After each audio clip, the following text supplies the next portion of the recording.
Okay, welcome to this episode of the Smart Leader Sell podcast. I'm Jessica Lorimer, sales coach and leadership expert, and I am so excited and literally fangirling over one of my favorite people on the internet appearing on the show today. Welcome, Ashley Ambirge. Hey, Jess, what's up? I'm doing like a little shimmy here. You guys can't see me, but I'm totally shimmying. I'm totally fangirling. This is like the best day ever. We both are. I'm probably going to shake all the mics and do all the stuff. It's going to be amazing. So I have literally followed you in a stalkerish kind of way. And anyone who is a poddy, which is what we call our podcast listeners, anyone who's a poddy will know that I've recorded multiple episodes about you. I've written a bunch of emails about you for the last 3 years, because you are literally the person online that when I came out of my corporate job and was vanilla ice, Jess, you know, no personality, corporate drone, etc. I read your copy and I was like, holy crap, there are other eccentric people out there that can do this. Yes, that can do business and make money doing it, even if we're creative weirdos. Yeah. And I was like, oh, great. Well, there's hope for us all then. That's fine. And I've literally read like every single email ever since, because your copy is just ridiculous. Like, it is so enticingly good. It's like a cake that you just want to eat again and again and again. And I look out in my inbox every single week for my emails from you, even though like so much time has gone past. I'm like, yeah, I even bought, this is hilarious, podcast listeners will love this, I even bought your T's and C's bundle because I'm in the UK, so technically I can't use it anyway, but I did eventually buy the international version as well, that you have. I bought it because I was like, I'm so desperate to give Ash some money for all of the entertainment that she's provided me for over the years. And I can just buy this thing. And so I did last year. Okay, so listen, when I'm having a bad day, I am calling you on the phone and I'm going to have you say those exact words to me again. That is so flattering and complimentary. Thank you. That is wild. It's bizarre sometimes because you're writing things and you're kind of in your own head, and you know, you don't really get to talk to the people on the other side of the screen that much. And so it's nice to hear that. Thank you so much. You're welcome. So tell everybody, because I'm basically just going to fangirl and then talk about some serious six-figure success stuff. But tell everyone what your formal bio is, because as a person, you are ridiculously impressive. But as a businesswoman, like, it's been this huge, and I think some people go, it's a meteoric rise to success and it's super quick. But actually, it's been years of hard work to get to where you are. Yes. I mean, it's been 10 years. So I am the CEO of, ready for this, the Middle Finger Project, which is a legitimate business. It's a legitimate United States trademark. And yeah, I've been working for 10 years helping creative people like us, or anyone who's really kind of trying to get into a more independent online space with their business, help them make money and do it well with integrity, but really like come out of the gate killing it. Yeah, it's my jam, and it always has been for a long time. I grew up without a lot of money, so I went on this mission at one point, not because money is the be all end all, but because I realized that it is such an important tool for you to do the things you want to do in this world. So now I have this like training consultancy company, and we do it in a modern way. I do a lot of online classes and workshops and books, and now I'm writing a book for Penguin Random House. I know, I'm so excited. It's going to be in the UK, in a bookshop. I'm going to buy it. Oh my God, I died. Like, that was almost more meaningful to me than the US deal, because I realized that all of the editors there were strangers to me and my work. So it felt more validating even. Yeah. It was like, oh my God, the UK bought it? No way! It's awesome. Did you also think, oh my God, all those weirdly repressed people in the UK who are so closeted in terms of like their thoughts, they like me? Because that's what people say about us. They really, actually the editorial team at Penguin in London, that was kind of some of their commentary when we were doing the deal. They were like, you know what? We want to remove that stiff upper lip, and you are the person to do it. There's nobody out there right now with the same voice and message as you. And we're really excited to bring that to the UK. So of course I was like dying inside of like happiness, and also, holy shit, what have I just gotten myself into, in the best way possible. I love that. And I think it's so exciting because, you know, one of the big things that I've always loved about your work is that you've always done things your way. And I think that's really impressive because we see, and we were talking about this before we started recording, we see so many people who are looking for the one magic formula, or I have to be a certain way, or I have to have a certain photo shoot, or do certain things. But your style is just so indomitably you. And that's what's made you, in my opinion, I think that's what makes you stand out from so much of the other kind of bland content that we see online. It's why people want to consume it. Thank you. Yeah, you know, when you've got a brand called the Middle Finger Project, you do really got to come with it. I mean, there's no phoning it in. You've got to be bold. You know, I think that there's something to be said about originality as a form of leadership, and being able to harness that and leverage that in certain ways, especially if you are in a creative career, if you're a writer, a designer. Other people take notice, and other people do see that as the kind of thing a leader would do. And so they're more inclined to want to do business with you and want to follow you, because you are someone who so clearly has the confidence it takes, I think, to put that work out into the world. Where I got that confidence, I don't know, but there it is. I really do think that if you are someone who's got a creative bone in your body, or even if you don't, I mean, work on really being as radically you as you can be. And I promise you, success will follow in any way, shape, or form. It will. And that's huge, you know, because when we look at, I mean, your journey, you had a lot of personal stuff. I'm going to capitalize stuff for all of you guys who can't see it, but you had a lot to overcome. And so there must have been points where you were like, is this really going to happen? You know, can I really do this? You know, it was an accident, me doing this. So I can't really any integrity say that I was on this mission to become this businesswoman. It was not really about that for me. I think that we've all got a little bit of anarchy inside of us sometimes. And I was feeling that more and more as I was, I went from growing up in just like a rather economically depressed kind of a place, and seeing this career ladder, quote unquote, as the be all end all that will save me. And speaking about money, I did believe very much then that money would have saved me. So that's why I said that caveat earlier, because I quickly realized after I put so much blood, sweat, and tears into making this career for myself, traditional career in advertising and marketing, that I was sorely wrong. And even though I was making, decent money for, 20-something professional who was good at what she did, it was so hollow. And I think so many of us can relate to that. It was just so empty and hollow and completely disillusioning. And so what do you do next? That's the question that I've been answering, I think, through my blog for 10 years now. What do you do next? And how do you figure out what's gonna feel good? And I think that's a journey that we all have to go on, but that's how I stumbled upon entrepreneurship. It was a total accident. And then I just kept going towards what felt good for me to be doing, which was writing. But I love that, because I think we get prescriptive formulas so often. Like everyone is selling through webinars, or everyone is running a challenge, or they've got some kind of fancy funnel going on. And that's cool. Like, I'm all about sales. I want you to make money. But I see so many people following formulas that they hate. And actually, if you follow something you don't like, you're never going to make money at it because you hate it. And every single ounce of energy that you put into it goes, well, this probably isn't going to work. Or I'm really not enjoying this, or this sucks. And so what do you think comes out the other end? That's all we see. So I love that you've turned that on its head and been like, I just did the things that I enjoyed and made that work for you, because it's not often that we see that. Yeah. I have a dirty little hypothesis.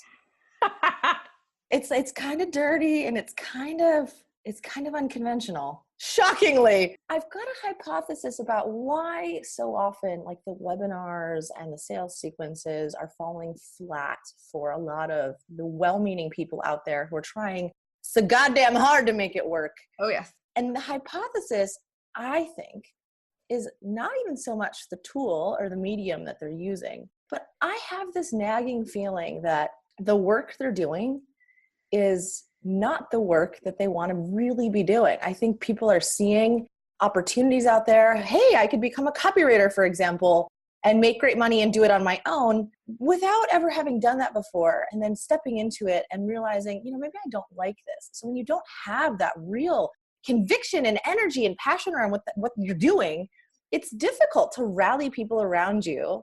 And it's really difficult to want to sell to them, let alone be good at selling that thing. Yeah. And I think that's where a lot of the imposter syndrome comes from. There's so many of us. It's just like, nobody really feels that much conviction about the work they're doing, I don't think. I think you're right. And I would add to that, I think people feel apologetic about selling the work they do. So even if they get the conviction, they kind of do the sales pitch where they go, oh, I have this thing.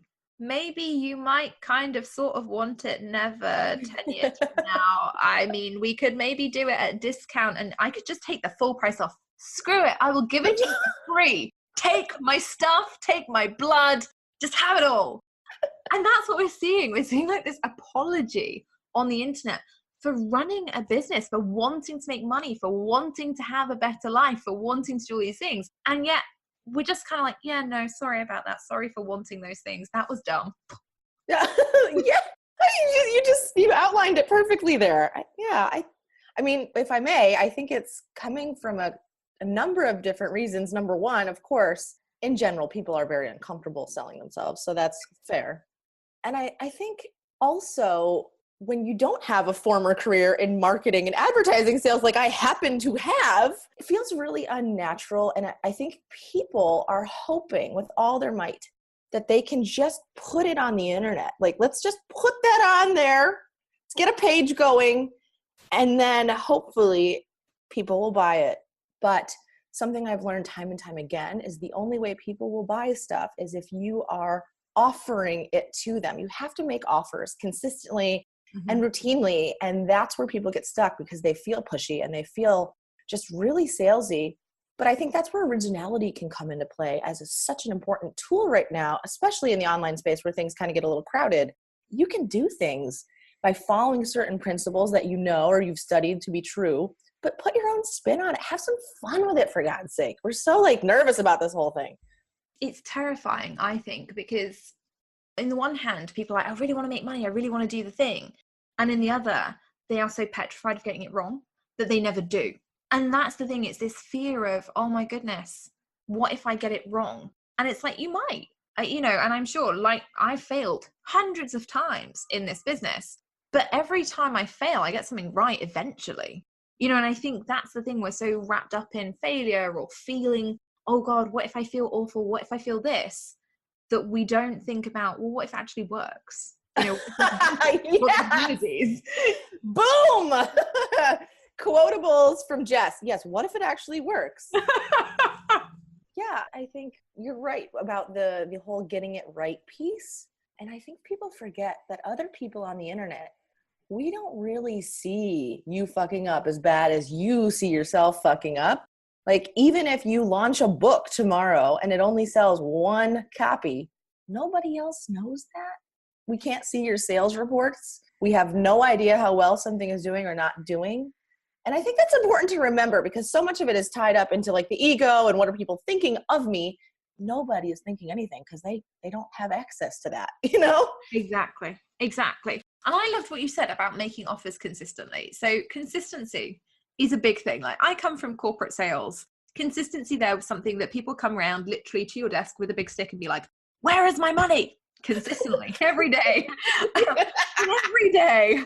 I would bust my backside to be like, I'm putting something on the table. I'm putting something on the whiteboard today. I'm going to make some money for the corporate company. Not that I'm going to get to take home, but hey, like, that's fine. That's okay. That's the life I'm living. And I did it every day. Every day I was like, sales activity, making sure it's the first thing I did every single morning. But people are afraid to be consistent because they feel like the feedback I get a lot is, oh, I'm sorry, I can't be consistent because I'm creative. And for me, I'm like, that's a really interesting question for me to ask you because it's like, you're super creative, but you're also super consistent. So how does that work? Is it like a big myth where creative people are like super secret schedulers and it's like a thing? Or is it like for the rest of us normal people? It's a habit. You have to learn it and create it and just do it. Yeah, so speaking as a creative, I am the least organized person when it comes to logistics and doing all of the things in some kind of orderly fashion. I do have people that help me with that today. We use Asana like it is our job, and I am literally getting assigned tasks based on what dates. I log in there sometimes in the morning and I'm like, okay, this is what I have to do. Like it's there and I see it in front of me. And so for something like consistency in sales, I will literally plan that out over time. And then one day I just log into Asana and there's my task. Okay, start this promo or write this sales copy or whatever it is, and kind of breaking that up into chunks. But planning it out ahead of time is useful for me because otherwise things do get a little wild and hairy. I won't lie. So that's been nice, systematizing a little bit of that. But also, I mean, for me, I'm a huge fan of email marketing and email automation when done tastefully and when done with the benefit of the reader in mind, and not just some sales ploy and some shitty, useless, sequence that's just annoying for everybody. When done well and done with an eye for value, I think can be awesome. And then you kind of set it and forget it. And that's nice. You can even have automations that rerun every 365 days and kind of like repitch something that's already been pitched, but redoing it for new people. We've got tools now that help with that, and I've used that quite a bit. It's been very helpful. And I love that you talked about email marketing, because the common consensus apparently now is that email is dead. Now, given that my nan has only just got email, I feel like it's a little bit unfair to can it just as she can start accessing it. So, personal preferences aside, I found that, we did a launch in July and 60% of our sales came from my email list. So I'm like, yay, email list, pro email list always, because that's my real estate. That's what I've spent the last 4 years growing. But so many people are now into quicker wins. You guys can see that, but I totally did speech marks. It's that kind of thing where people are looking at quicker wins, like Facebook groups, like YouTube channels, like podcasting even. If you could go back again, would you still stick with email marketing? Would it still be your go-to, or would you have been like converted into Facebook group frenzy? Oh God, no. I mean, frankly, if email is dead, then I'm not sure where our last $1 million in revenue came from, because it is exclusively done through email. And I think this is a good point to bring up because of my brand, the Middle Finger Project, being quote unquote scandalous to the public, let's say. At least that's what the trademark office tried to say in the beginning when we filed for trademark, and they rejected it initially. And we had to actually make the case. No. And argue the opposite, that in context, it's not scandalous. However, social media channels also would take the side of the trademark office and be like, yeah, we can't really just put this in people's faces. I could just see Zuckerberg looking at your Facebook ad being like, not sure how you can appeal that. Right. I mean, and you can't. So I've been really limited over the years in terms of paid advertising channels. I've never run like paid Facebook, paid Twitter, paid Instagram. I've never done any of that because I can't. So I've relied entirely on email marketing, and I love it. I would never do anything else because it's been so effective. I think it's probably one of the reasons why I've been successful, because I wasn't able to get distracted by anything else.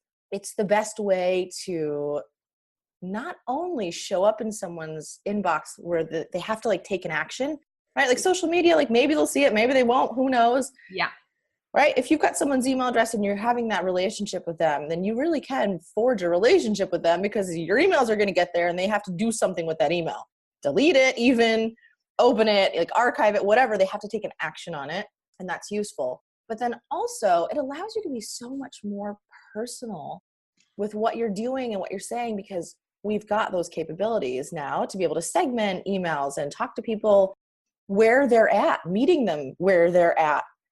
It's just so much better for me anyway than social media. I've never thought about even trying. I don't even care. I think in some ways it's quite a good thing to avoid social media, because I find it's a lot of noise. And I find that so many people are they compare themselves because, Bessie down the street had a really good day. And so it's all over Facebook and she looked great and her makeup was great. And inside Betty's like, oh God, I've got, 12 kids at home and all of them need feeding and actually bringing up like humans, and how am I going to manage this? But because we only see that 2D version, everyone assumes I'm not doing as well as, my business isn't as good as, I'm not making as much money as. And the reality is nobody knows. Like you said earlier, we don't get sales reports. We don't see anything. We only know what you put out. And I think social media is really, really divisive. Whereas emails, I've been on your list for 3 years, and for me, I read them every week and I'm like, oh, that's great. And I forward them on to the people in my membership. I'm like, you should read this week. And, I send them over to my CRO and stuff like that, because you get to a point where you're used to that person showing up consistently. You look out for them. You want to hear from them. It's like having a pen pal who perhaps doesn't reply, but actually the value and the conversation, it feels like you're having it with them. Yeah. I think that's really important. I think it's incredibly important. And going back to this imposter syndrome thing, I really think that's why we end up inadvertently spending a lot more time on social media than probably we should from a sales perspective, because by putting out that glossy image, like we're somehow trying to put a Band-Aid over this feeling of inadequacy. And maybe if I show up and I look great and I, do all of these things and I consistently post up there, I think it's just functioning as some kind of a Band-Aid for the ego, when in reality, I think your ass needs to be making way more offers and doing it well and consistently using a tool like email. My own personal opinion. I 100% agree. So I have to ask you a question, actually, and I'm nervous about this, but one of my big things is sell every day. Like, I believe that you should be selling every day in some form, whether it's through an automation that you've got running, whether it's putting an offer out live to your community, if it's sending something out by email. But we get people who say, Jess, I'd love to sell every day, but I'm really scared, because what if I sell every day and people unsubscribe, or people say they don't like it when I sell every day, or people react negatively? What do I do then? And my opinion is always, do you know what? If they unsubscribe, if they leave, they probably weren't going to buy anyway. And that's cool. But I'd love to know what you think about how often you should be putting out offers. And is it an everyday thing? Or do you think that actually there's this kind of room to nurture baby birds? I love that. Well, I completely agree. First of all, like you said before, sales activity. I think we both come from similar backgrounds in that regard, where it was kind of the expectation, it was our job to be doing that. So I think for both of us, it probably feels a lot more natural. Yeah. With that said, I think that there's a difference between blasting your entire audience. Let's use email as an example. Between blasting your entire audience every day with a sales pitch and blasting, let's say, only new subscribers every day with a sales pitch who have not heard it before. And that's why email is so powerful, because you have control over who you're talking to. And I can see, for example, this person clicked on this sales page, but they didn't buy yet. So let's follow up with a sequence and ask them if there's a way we can help facilitate that sale. Would a payment plan help you? How can I help you? Like, that's all I care about. Like, that's it. That's the whole purpose of my business. Let's help you make money. And so we have, for example, a really cool series that I wrote called 25 Days to 100K, which just contains like some of my most fundamental and best advice for someone going into business for themselves as a freelancer selling a service. And so now at the end of that sequence, like, people love it. They're like, holy shit, I'm already making more money just by following this advice. And it's entirely free, right? But then at the end of it, if you feel like you still need more handholding, or you need more examples, or you want to dive deeper, or you want to go maybe into more detail about certain concepts, then I'm making you an offer. Hey, take my class. You've got a couple of days. You can have a really, like a preferred rate for it, because you've just gone through this entire sequence. So here's my class. Here's the deadline. You've got a couple of days if you want to grab this at like a friends and family rate. And I think that's really good. I think that's the purpose of having an email list. Let's treat each other well. I'm grateful you're here. I want you to engage and I want you to buy stuff from me. So how can I make that easier for you? Yeah, 100%. Yeah. I love it. I really love it. Right. But so I agree. Yeah. Sorry, I meant to just clarify that I am making sales offers every day in that capacity, because every day it's happening, but automatically, right? But I'm not making that same offer to everyone every day, all the time. It's segmented out. Yeah. Yeah. And I think that's really powerful because, again, you know, it's about identifying the people who have the problem that needs solving now. And I think that's the thing that probably people who've grown up in sales do really well, is that we look at people and we go, okay, how urgent is your need for a solution? And we pitch them when they are in the right space for it. When we end up blasting an entire list or an entire community or something, we're effectively spraying and praying. We're hoping for the best. Like, oh, there must be some people here that have this need right now. Whereas if you're segmenting and if you're really drilling down into what your audience wants and needs, you can predict those timelines. You can, and effectively you can walk them through different value perspectives that will help them get to that point of, actually, yes, I want to learn more, or no, actually this sucks and I'm not involved in this at all, and I'm out, I'm unsubscribed, kind of thing.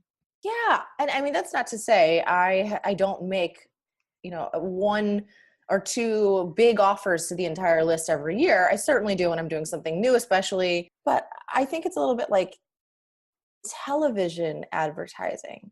I mean, back when you had no choice but to spend a lot of money on producing a TV commercial and hoping that the people on the other side of the screen would happen to be someone who would be in the market for what you're selling. But those people also include 12-year-olds, they include 89-year-olds, they include people who would never, ever buy what you're selling in a million years. And yet you still have to pay for that readership, because there's no way to say, okay, only on these households we're going to show this commercial. That would be great. Somebody should have meant that. And so that's, I think, really the power of what the internet has done for us, is now we're able to only talk to the people that we know already have, let's say, opted in to something like 25 days to 100K. If you're a 12-year-old who's, I don't know, like a BMX bike rider, you're probably not going to be getting on this, well, how can I make 100K as a freelancer list? No. So it's really nice. You know, I think it's important to be thoughtful about who really is going to be buying this, and then reverse engineer what you can make for them to get them there, you know? Yeah, exactly. What's the problem? Solve the problem in the easiest, quickest, and most convenient way for them. Yeah, I love that. What's the problem? Solve the problem. That is so simple, yet so profound. What's the problem? Solve the problem. Yeah, that's it. Really? That's great. I'm going to write a post about that one day. I'm going to credit you entirely and be like, so my friend Jess said this wise thing. If you ever do that, I'll be like, oh my gosh, she called me my friend. Oh, and just die. I'm totally doing it. What's the problem? Solve the problem. Everyone else is like, well, Instagram, and I need to have so many followers. That's not actually the problem. No, it's not. And I think it comes down again to assumption. Like, we assume what other people's problems are instead of just asking. Ask them what the problem is. Solve the problem. Make money. Done. Like that's kind of how I've built my business over the last 4 years. It's when I've interviewed you and when I've interviewed the other people in the series, the thing that comes across to me is that everyone's like, yeah, sure. Well, we just find the problem and we make a solution and we give it to people in exchange for money. And that's great. In exchange for money. Yes.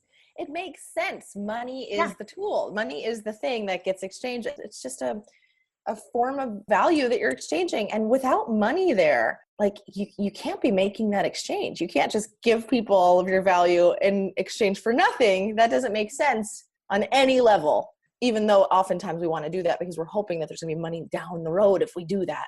But if you set the tone that way, there's not going to be money down the road. No. Like, you're setting the expectations that you will do this for free. And that's the thing. I think, the thing for me is about, okay, what do we tell people?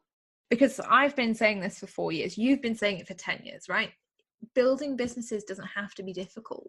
It can be as difficult or as simple as you want to make it. Ultimately, that choice is yours. But we get so many people who go, it just won't work for me. I'm the special snowflake that it just will not work for. I can't do it. I've tried everything. It's not working. What do we tell those people? What do we say when they are super disillusioned? Things don't feel like they're working out. Is it a case of, well, stiff British upper lip and just keep going? Or what do we do? I think that's the difficulty I have with people when they're kind of feeling like, I've done everything. And I'm like, did you really though? Yeah. I think because I'm looking at this very much through a lens of sales and marketing, I think that it oftentimes does come down to a breakdown in that process. Because as you know, they're completely two different functions. Like marketing is its own function and sales is its own separate function. Marketing is everything you do to get people in the door, but then you have to still sell them. So sometimes when I see people who are struggling, I'm like, oh, well, where's the breakdown happening? Is it the case that you've got this really great sales offer, but you're not doing enough or the correct kind of marketing to get people to that point? Or is it the case you're only doing marketing and your sales offer sucks? Like usually it's a breakdown in one of those and they're focusing too much on one or the other. And you got to get that balance and make sure that there's a nice bridge to bring them together. So I think that's important to look at. And I think that oftentimes I say this with caution because there are some crazy fucking people out there. And those people definitely like the reason why they're failing is because they're crazy. So that's just that. But for everybody else, for the rest of us, I think that one of the surprising things of entrepreneurship for me has always been how easy it actually is to make money as opposed to working for yourself where you're completely limited. You have no way to make any more. You're capped off. You can maybe get like a 2% raise every once in a while, but that's not going to move the needle. Whereas if you have this service or this product that is solving a problem and you create the right conditions, it only naturally follows that money is what people are going to give you in order to get that thing. So I think really so much about selling and being successful, quote unquote, is just creating the right conditions. And that varies. It depends on who you're selling it to, what you're selling, what needs to happen in order for that person to get there, But I do think oftentimes it's just as simple as a breakdown in the sales and marketing process. Like, which one are you sucking at and can you get better there? I love that. Which one are you sucking at? Can you get better?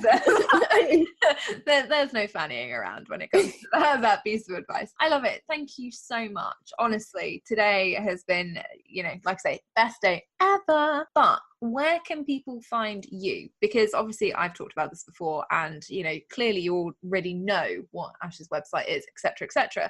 But what are you doing right now that people can get on board with? Yeah, no, I think definitely if you're going to do anything, like don't follow me on Instagram, don't follow me on Twitter, like screw all that. I really think the most useful thing anyone could do is probably go to the website and sign up for the series that I talked about.